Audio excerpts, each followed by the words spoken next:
Hello there class 11 को physics प्लेलिस्टमा तपाईलाई स्वागत छ। हामी ल द मोसनमा छौं है र विगतका भिडियोहरु जस्तै आज पनि हामीले एउटा पास्ट इयर क्वेशन लिएर आएको छौं। पास्ट इयर क्वेशन र एक्जाममा आउन सक्ने प्रोबेबल न्युमेरिकलहरु मात्रै यो प्लेलिस्टमा राख्ने गरी यो प्लेलिस्ट बनाउँदै छु सो दैट एक्जामको तयारी एकदमै कम समयमा गर्नु परेमा पनि कसैले मज्जाले गर्न सकोस् भन्ने हिसाबले बाँकी रहेको कन्सेप्टहरु चाहिँ मैले एउटा छुट्टै प्लेलिस्ट बनाएर हाल्दिउँला पछि। पहिला चाहिँ हामी न्युमेरिकलहरु गरेर भ्याइदिन्छौं। ल आजको क्वेशनले भन्छ what would be the acceleration of a block sliding down an inclined plane that makes an angle 45 degree with the horizontal if the coefficient of sliding friction between the two surface is 0.3 अरे।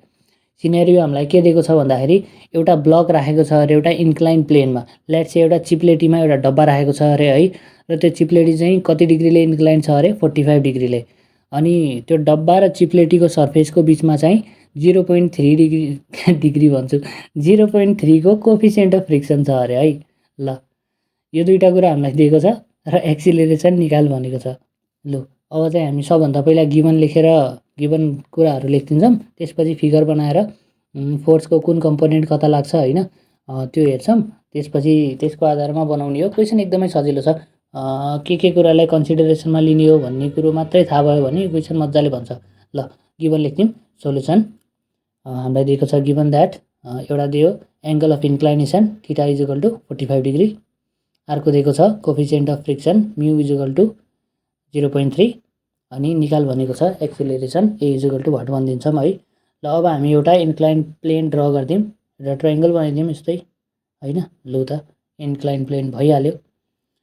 अब यसमा राखेको छ एउटा box, यो box भयो र अब सबभन्दा पहिलो फोर्स त हामीले आँखै बुझेर पहिला कन्सिडर गर्ने भनेको चाहिँ वेट हो। वेट कहाँ लाग्छ? सिधै तल लाग्छ हैन, सेन्टरबाट सिधा तल mg लाग्ने भयो है, डबल लेखे पनि भयो, मास इन्टु ग्रेभिटी त हो नि वेट। अनि अर्को लाग्ने भयो नर्मल रिएक्सन, त्यो चाहिँ कहाँ लाग्छ? सर्फेस जुन सर्फेसमा यो डब्बा राखेको छ हैन त्यसको ठ्याक्कै परपेन्डिकुलर डाइरेक्सनमा लाग्ने हो। अभियसली यसलाई ठ्याक्कै माथितिर लगाइदिन्छौं हामी, r भयो यो। अनि r लाई ब्यालेन्स चाहिँ कसले गर्छ? अब यहाँ cosले गर्छ। सो अब cos थीटा यहाँ हुने भयो अनि बीचमा चाहिँ थीटा हुने भयो है, mg cos थीटा र mg cos थीटा को बीचको एंगल चाहिँ थीटा भयो। अब बडी जुन डाइरेक्सनमा मुभ गरिरहेको छ त्योतिर कुन कम्पोनेन्ट होला अब यो केसमा भन्दाखेरि mg sin थीटा हुने भयो है, र त्यसलाई अपोज गर्ने फोर्स ठ्याक्कै उल्टातिर कुन हुने भयो? फ्रिक्सनल फोर्स हुने भयो। सो mg sin थीटा को अपोजिट डाइरेक्सनमा fr फ्रिक्सनल फोर्स लगाइदिम हैन, लगाइदिम हैन लाग्छ त्यतातिर। ल अब यति कुरा हामीले हेरिसकेपछि अब हामी के गर्छौं भन्दाखेरि एक्सिलरेसन निकाल्नका लागि हामीले Newton second law of motion लगाउँछौं है।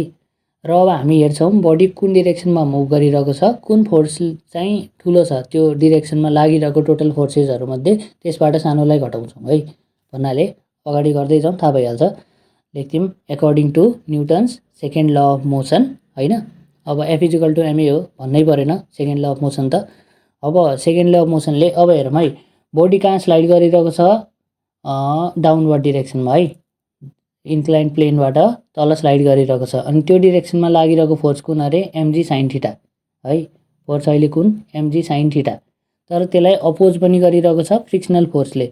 सो त्यो डाइरेक्सनमा लागिरहेको ma चाहिँ के को बराबर हुने भयो? mg sin थीटाबाट फ्रिक्सनल फोर्स घटाउँदा जति आउला भ्यालु त्यो चाहिँ के को बराबर हुने भयो? फोर्स बराबर हुने भयो है।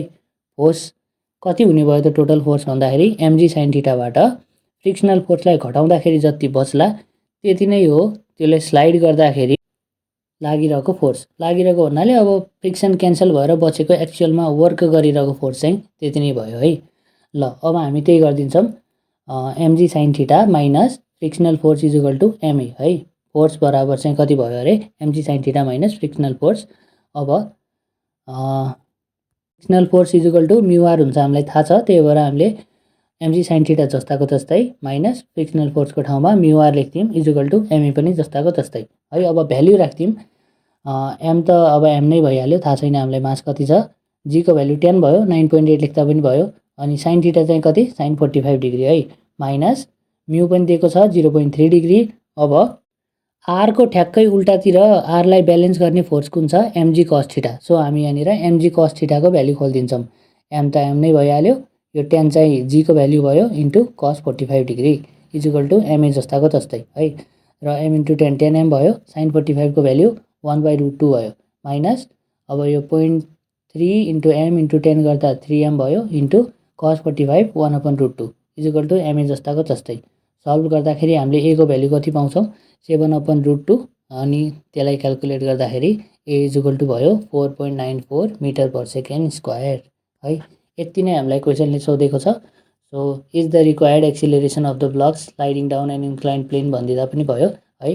भनिदिँदा राम्रो, अहिले ल्याङ्ग्वेज मिलाएर लेख्यो भने चाहिँ मार्क्स काट्ने ठाउँ हुँदैन। युजली काट्न त पाइँदैन ल्याङ्ग्वेज नमिलाएको केसमा, बट टिचरमा पनि भर पऱ्यो अलिअलि। ल आजलाई यति नै, बाँकी अब भोलिको भिडियोमा है। Thank you.